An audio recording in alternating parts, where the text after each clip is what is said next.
Friends, तब आज हम लोग जो है प्रिज्म का दूसरा चैप्टर स्टार्ट कर रहे हैं। दूसरा लेसन होगा प्रिज्म का।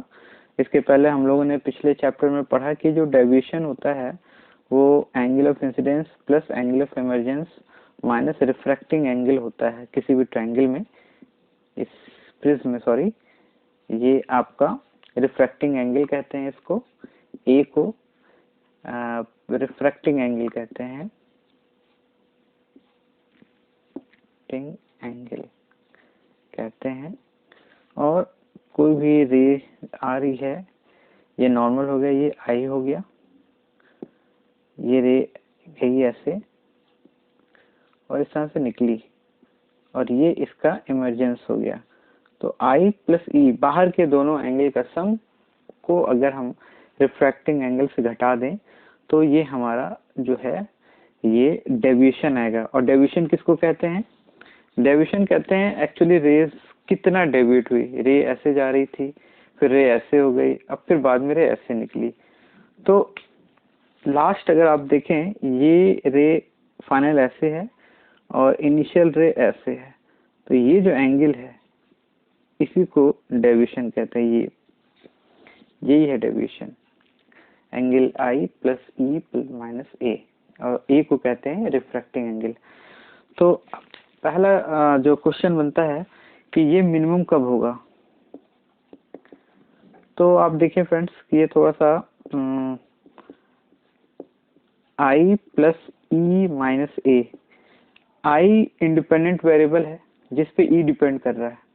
आप यहाँ पर देखें, ये रे में प्राइमरी चीज क्या हुआ, वो हुआ एंगल ऑफ इंसिडेंस आई। उसके बाद सारे जो एंगल्स हैं वो सब स्नेल्स लॉ पे डिपेंड हो रहे हैं, यानी एक दूसरे पे डिपेंड हो रहे हैं। आई बस आपका इंडिपेंडेंट है, आई को आप जो है बढ़ा घटा सकते हैं और आई के ही बिहाफ पे ई भी निकल रहा है। तो आप सोचें कि अगर आप आई बढ़ा रहे हैं तो आपका ई किस तरह से बिहेव करेगा। आपका जो ई है वो भी आई पे डिपेंड होगा। तो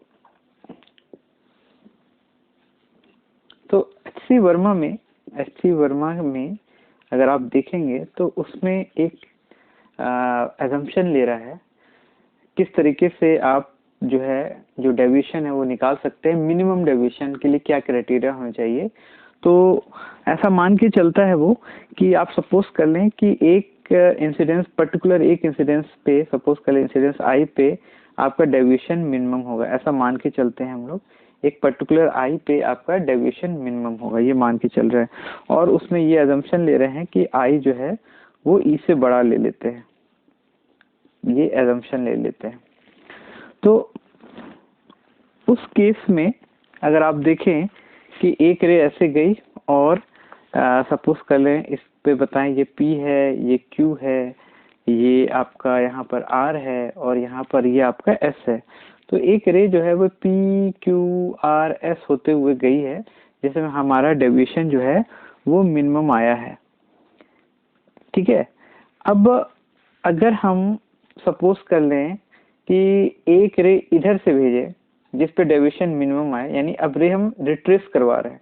सपोज कर लें एक तो रे ऐसे गई P, Q, R, S, P से Q से R से फिर S, और हमें अजम्पशन है कि हमें डेविएशन जो है वो मिनिमम मिला।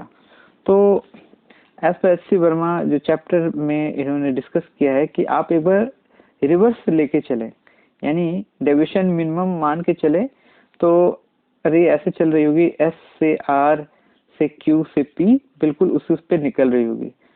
तो अब हम इस तरफ से लाइट ले रहे हैं तो हमारा एजम्पशन ये हो गया कि जो E है वो I से बड़ा होगा। देखिए आप फिर से समझिए, एक बार हम मान के चल रहे हैं कि डेविएशन मिनिमम है, उसमें एजम्पशन ये लेके चल रहे हैं कि I E से बड़ा है। तो सपोज करें वो एक लाइट ऐसे गई होगी, तो उसी समय एच.सी. वर्मा सर कह रहे हैं कि आप उसी समय ऐसा मान के चलें कि ये लाइट अगर रिट्रेस करेगी डेविएशन मिनिमम के आधार पे, उस केस में फिर ई आई से बड़ा हो जाएगा। तो डेविएशन तो मिनिमम दोनों केस में ही आ रहा है, लेकिन हमारा एजम्पशन कि पहली बार अगर light P, Q, R, S से हो रही है तो आई ई से बड़ा होगा, लेकिन वही अगर रिट्रेस कर रहे हैं तो फिर हमें ये भी मानना पड़ेगा ई आई से बड़ा होगा। तो इन दोनों इक्वेशन को अगर आपको क्लब करना हो तो आपको ये समझ में आएगा कि ई और आई को हम बराबर ले लें, तो हमारा ये दोनों बात जो है लेस और इक्वल टू ऐसे कर लें, तो हम ये मान सकते हैं कि इस पॉइंट पर ये इक्वलिटी पर ये बराबर आएगा। तो डेविएशन मिनिमम के लिए हम क्या करेंगे यहाँ पर कि आई और ई को बराबर कर देंगे।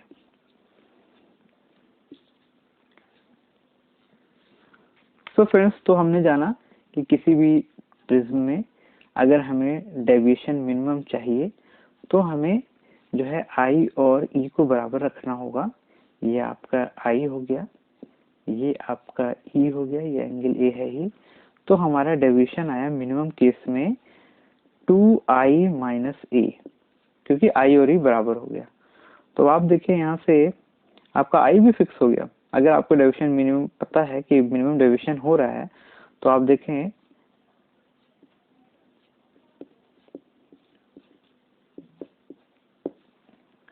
ये आपका एंगल ऑफ इंसिडेंस हो गया। यानी कि अगर आपसे क्वेश्चन कह रहा है कि डेविएशन मिनिमम है तो आप सीधा एंगल ऑफ इंसिडेंस इस फॉर्मूले से बता सकते हैं। If deviation is minimum, pardon my handwriting if it is not so clear, मैं ध्यान रखूंगा कि राइटिंग थोड़ी बेहतर रहे। तो आपका पहला क्वेरी ये कि अगर डेविएशन हमारा मिनिमम है तो हम सीधे एंगल आई बता सकते हैं। अगर आप एंगल आई बता सकते हैं तो स्नेल्स लॉ से फिर आप आर भी बता सकते हैं। स्नेल्स लॉ से आप देखें तो आप लिख सकते हैं mu sine i, sorry mu 1 sine i 1 या i is equal to mu of glass sine R1। Mu air का 1 मान लेते हैं तो आप R1 देखें क्या हो गया, ये देखिए sine I by mu G, mu of glass, ये आप लिख सकते हैं। तो आपको यह मैं यहाँ पर लिख रहा हूँ, आपको आई पता ही है कि वो होता है sine sigma M plus A by 2, ये आपका साइन आई है।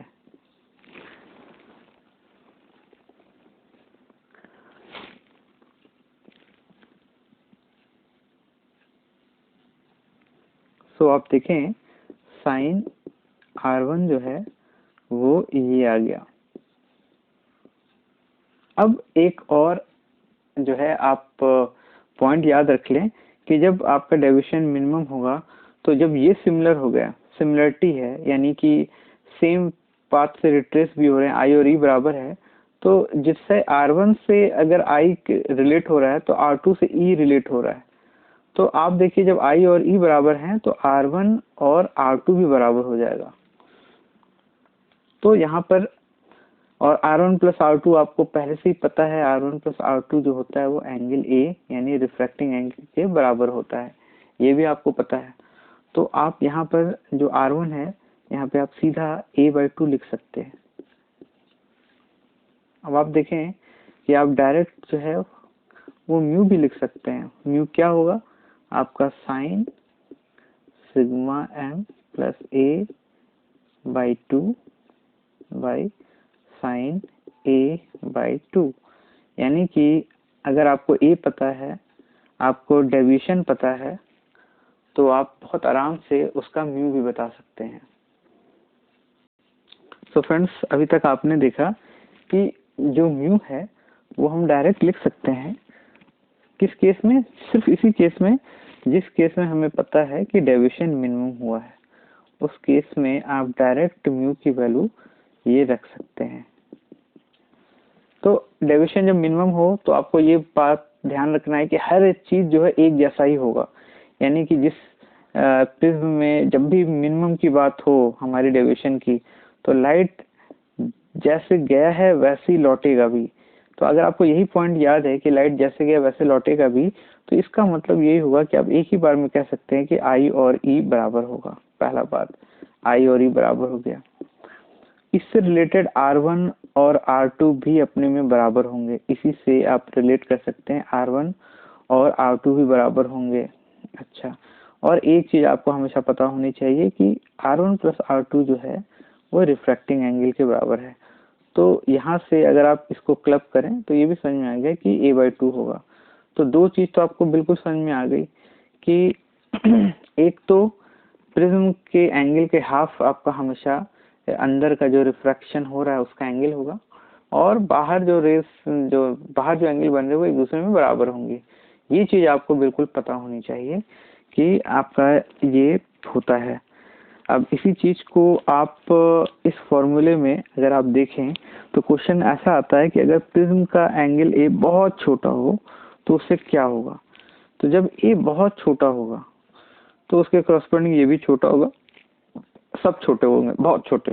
उस केस में आप डायरेक्ट ये कह सकते हैं जैसे sine theta by theta is equal to 1 होता है जब थीटा अप्रोचिंग टू 0 होता है। इसी तरीके से आप देखिए यहाँ पर क्या किया हम लोगों ने, साइन थीटा को थीटा की तरह ट्रीट किया है जब थीटा बहुत छोटा हो।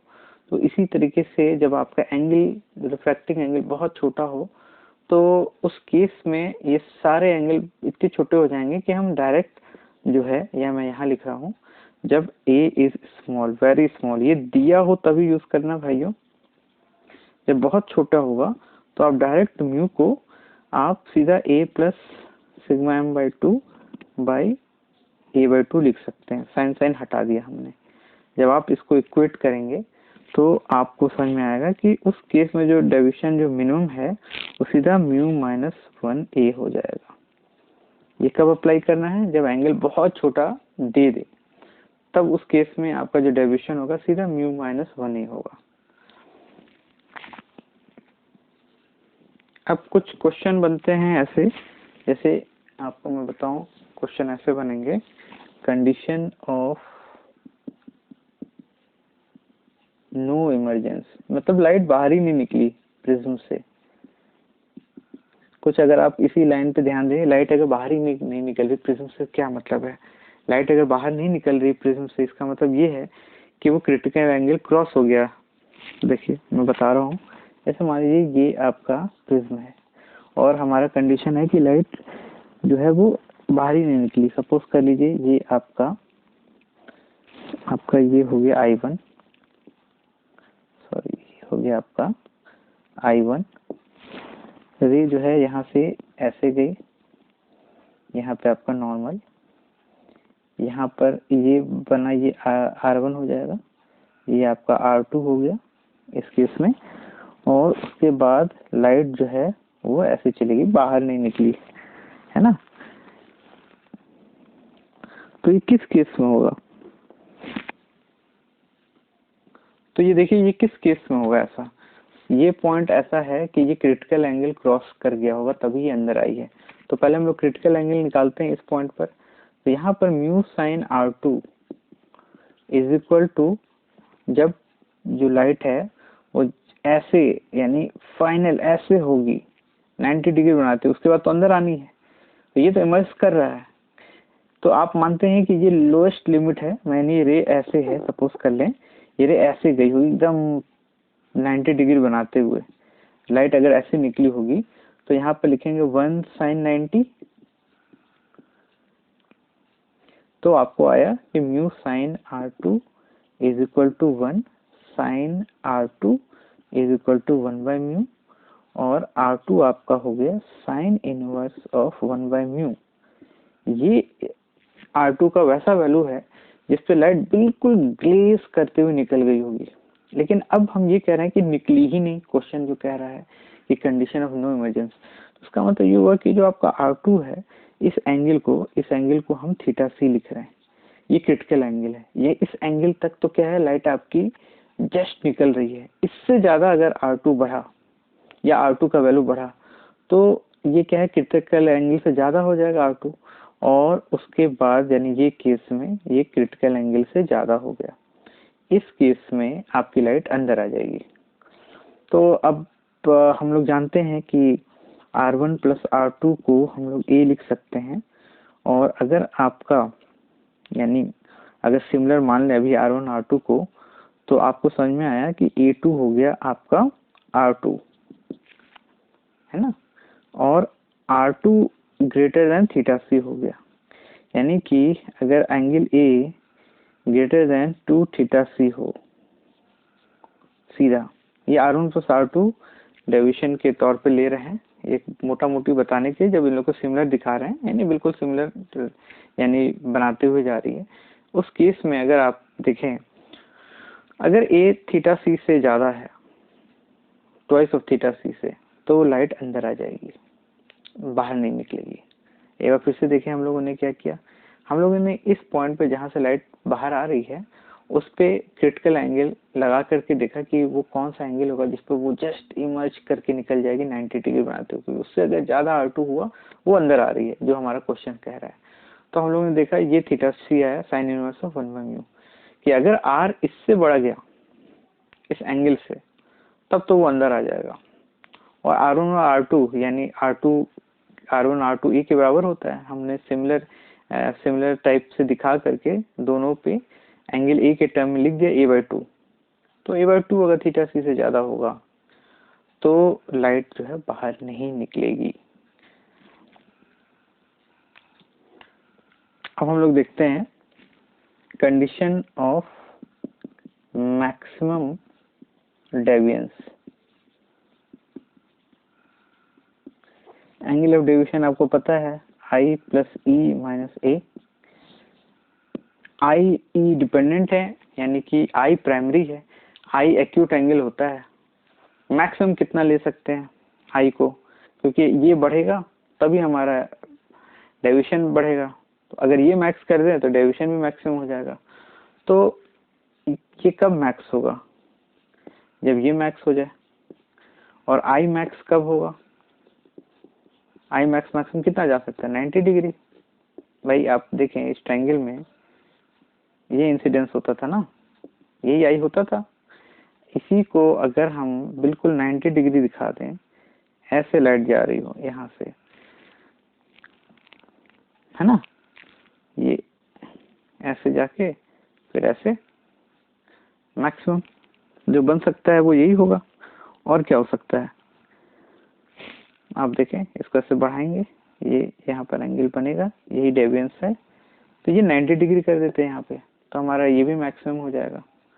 लाइट ऐसे गई, 90 डिग्री है ये, और फिर ऐसे निकल रही है लाइट, ये मैक्सिमम हो जाएगा। इस फॉर्मूले में देखते हैं, इसको 90 डिग्री कर देते हैं, तो डेविएशन आपका मैक्सिमम क्या होगा, हो जाएगा 90 प्लस E माइनस A। अब आप इससे जो है वो E निकाल सकते हैं कि एंगल ऑफ इमर्जेंस कितना होगा। ये मैक्सिमम होगा, E आपको पता है, 90 जोड़ के आप A घटा दें, यही आपका मैक्सिमम डेविएंस होगा। सो फ्रेंड्स, अब नेक्स्ट लेक्चर में हम लोग थिन प्रिज्म और भी कई कंडीशंस पढ़ेंगे डेविएशंस के। तो आज के लिए बस इतना ही। Thank you.